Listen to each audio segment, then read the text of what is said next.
Howdy, this is Hayden Riley with Inhabit Real Estate Group, realtor, owner. As you can see today, for those of you who've seen this video before, I'm doing something a little different. Certainly welcome any suggestions or feedback that you might have offline. But for those of you who are new, this is where I share the previous month's statistics. These are statistics I go over with my clients, my buyers and sellers, to share what's going on in the market and how that might affect their experiences. If after you see this video, if you'd like to know how it might apply to your individual situation, please feel free to reach out offline and give me a thumbs up or subscribe if you'd like to see more of these statistics month over month. Again, I release them as soon as they are available from the local MLS. So without any further ado, let's go ahead and get started. The first thing we'll go over is the average number of days on the market. And that statistic is the number of days from the date a property is listed until the date a property is sold. So, a lot of folks think the day it's under contract is when it's off the market, and that's not true. So, one thing to point out is for December, especially, you can see that we are significantly lower in the average number of days on the market compared to December of 2018, which is a good thing. And we've kind of stopped flirting with that 120-day line.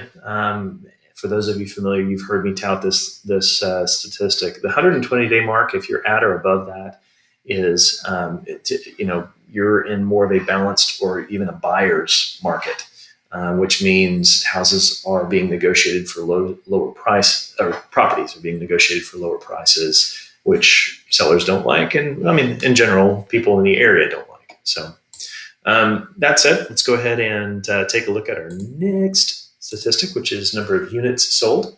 Now, this statistic, because of our association with the two colleges in town, we really do the majority of our sales in May, June, and July. And we just, there's a huge uptick in business during the spring and a huge drop off in business leading to the fall, August, September.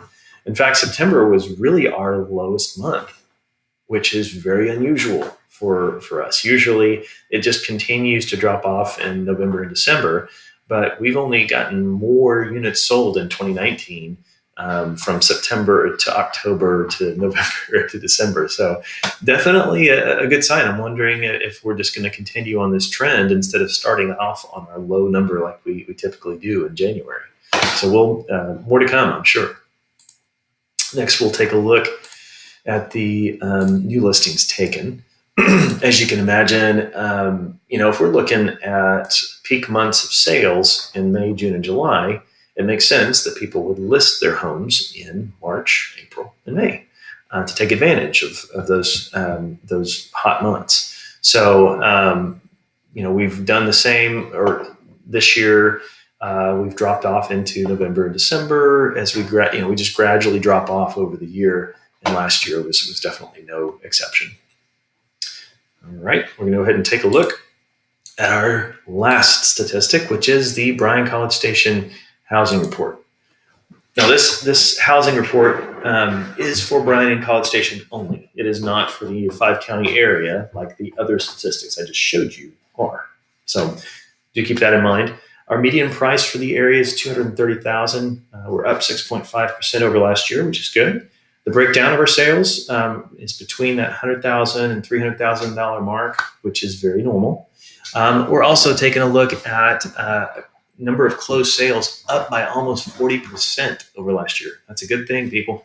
And the number of active listings is up by 13.4%, which is not a horrible thing at all, but especially since the number of active or new listings that are taken in December are typically the lowest during the year. So not a huge thing to be concerned about. The number of months of inventory, for those of you unfamiliar with that statistic, that's where we divide the number of active listings by the number of closed transactions. What we're trying to do is figure out how many months it would take, how many identical months it would take to completely eliminate real estate inventory. Just to kind of give us an idea of what kind of competition the sellers are going to have out there. If you're at or above the 6-month mark, you're more in buyer's market, and you can see we're definitely not even close. So, and the number of days on the market for Bryan-College Station, not that much different from the entire area.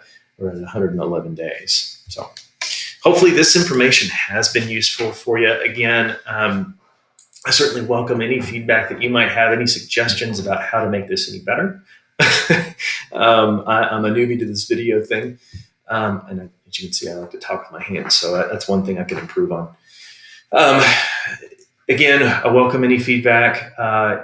Also, something to keep in mind, the appraisal district is going to be reaching out to you with an estimate.